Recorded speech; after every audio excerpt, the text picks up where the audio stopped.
called, how much it would cost. No, you're not.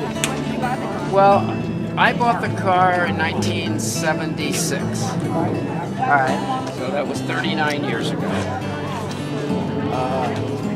Brand new, the car sold for right around $5,500, and that was in 1906.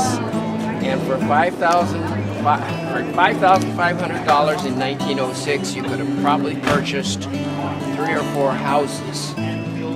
So it was very expensive. This was not, the average person couldn't afford to buy a car like this. Well, the average person really couldn't afford to buy a car, period. So that's why they were still using horses and buggies.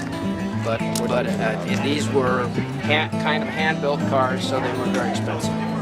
Well, if you bought a Ford in to give you a comparative, all right, this car, again, cost $5,500. You could have bought a Ford for probably around $1,200. So that's the difference.